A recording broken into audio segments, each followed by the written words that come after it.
Good morning, ladies and gentlemen. So it'll be brief today.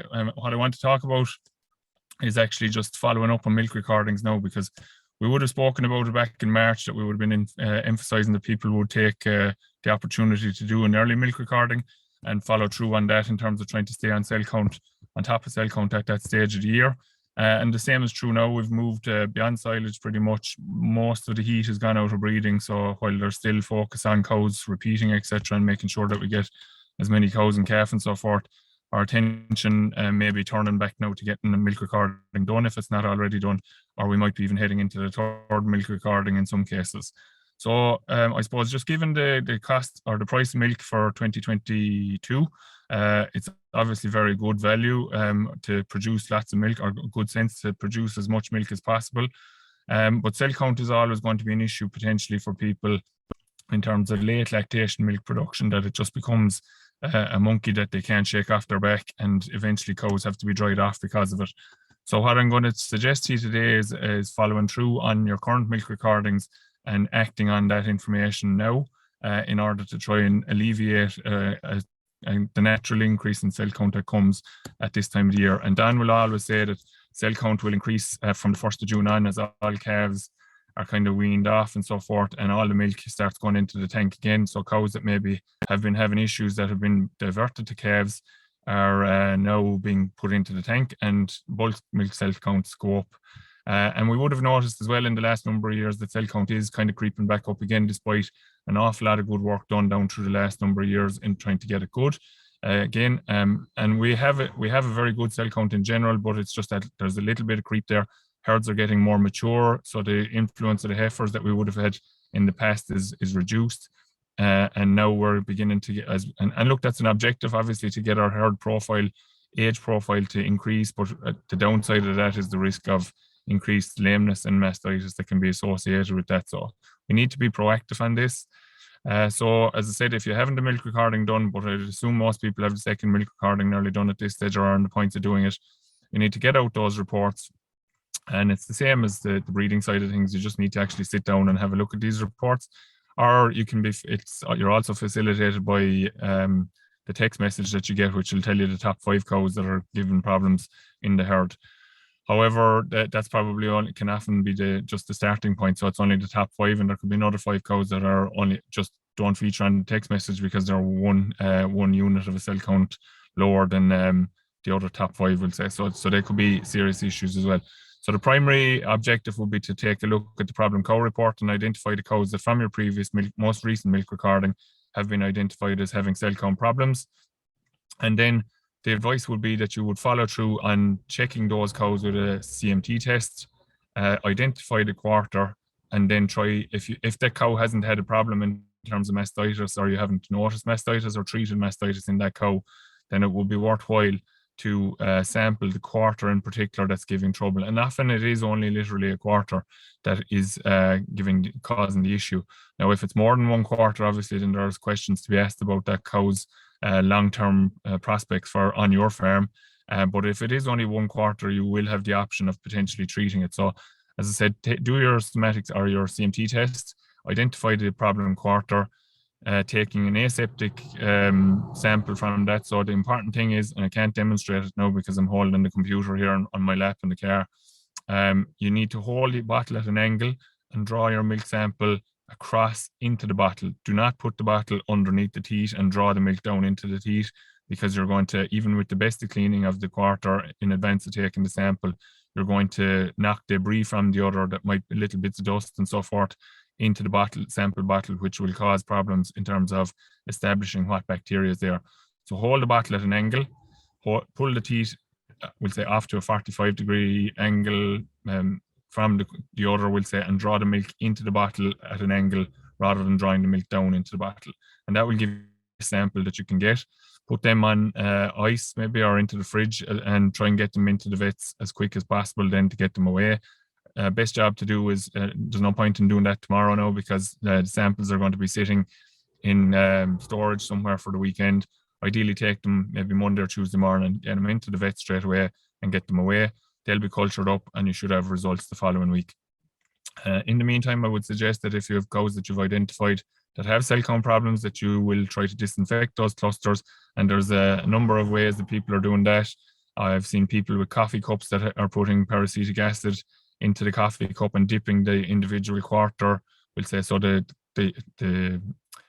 guilty quarter of the cow in that cluster is getting dipped into peracetic acid. Other people have the buckets on the ground, but that doesn't work very well with cluster removers. Obviously, people with cluster flushes are obviously in a fortunate position there. And then Dan has said before that there is some very positive information in terms of where people have been actually allergic to peracetic acid, where they've just solely used water to flush the cluster. So even sticking the hose up the cluster and flushing out the cluster before transferring it to the other cow has an advantage in terms of reducing the risk of spread. Okay, so that would be what you do in the meantime. Then once you get your results back, obviously you will discuss with your vet your treatment options. As I said, if it's only one quarter, the options are there to treat that quarter, especially if they haven't had mastitis and it's kind of subclinical infection that you're seeing.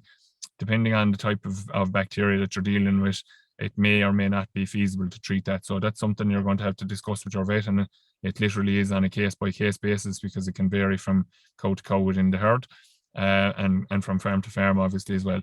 And then once we've that decided, obviously you put your cow on your treatment protocol and treat them and follow through then subsequently, maybe once the treatment phase is over, to check them again to see if the cell count has improved or disimproved. If you have cows that have repeat infections in terms of mastitis cases throughout the spring and they keep cropping up, again, it may just be one quarter in that cow.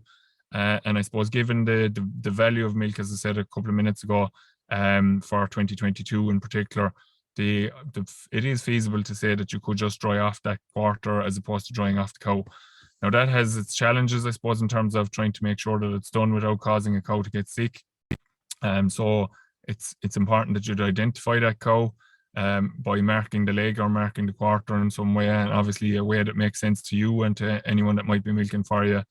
And the objective would be that you just shut that down over a number of days or maybe a week or two by just basically drawing it at every milking but not actually milking it.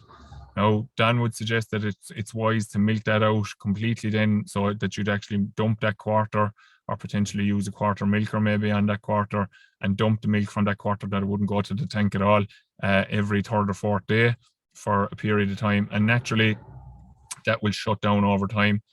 The advantage of it is that it actually can promote greater healing of that quarter. So if it's not a really bad mastitis case, if it's just a cell count problem, it can actually mean that cow could, if they're young enough, calve down with a good cell count in all 4 quarters again next year.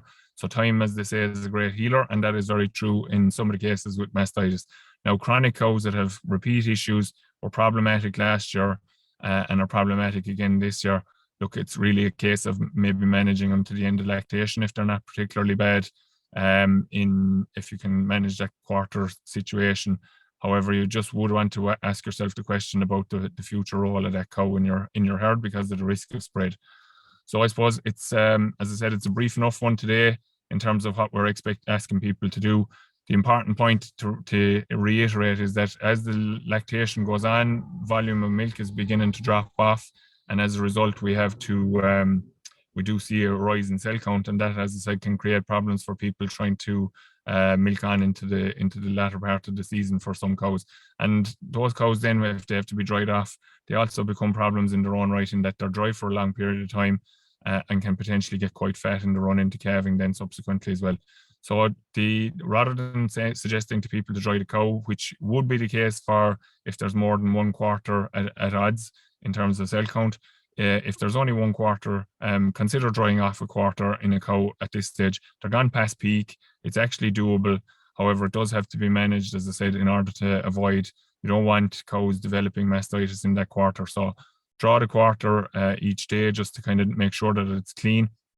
Milk the other quarters, and then every 3 to 4 days, maybe milk out that quarter. But obviously that milk would have to go to dump. And as I said, maybe it would be advisable to use the likes of a quarter milker there, or actually milk the cow to dump at that stage. Now, if you did have some maybe weaker calves or something like that that needed a boost. Not heifer calves, ideally. Some bull calves would be suitable for this. You could actually take the milk from that cow and feed it to them, because they're obviously not going to be requiring antibiotics for the treatment of mastitis into the future. And it would be advisable also that those calves wouldn't be mixing with heifer calves where the likely, or if there was any chance of them cross-suckling, which could actually transfer bacteria onto the teats of heifers, which has been linked to actually having heifers calving down with blind quarters. So as I said, it's going to be a brief one today. We're going to follow up on this a little bit, possibly next week, hopefully. I won't be here myself next week, but one of the lads will cover for me, and I'm hoping that they'll cover the whole marginal cow piece, so that they'll follow through on the milk recording element of it. So what I've discussed today is the cell count piece. So you're looking at your problem cow report, seeing what's the situation in terms of cell count management on the farm and dealing with that. And the lads will look at probably taking care of the financial side of things. So what cows are performing in the herd this year, what cows aren't, is the most important piece that they'll be looking at. And what's their role on the farm for the rest of 2022, given the milk produced year to date, and what their potential is to produce for the rest of the year. And in light of that, then making decisions around culling, etc., because of obviously higher costs. While the concept of high value milk is there, obviously there are cows in every herd that will just not cover their costs for the year of 2022 or any other year, and they do not have a role on your farm, and they're actually having a negative effect on your overall profitability, as well as having an impact on the whole feed budget in terms of both silage for the farm and also grass availability for the herd as it currently stands. So hopefully you can join next week. As I said, one of the lads will be filling in for me. Apologies for the bit of a delay there getting started this morning. Wish you well for the week, and take care, and talk to you soon.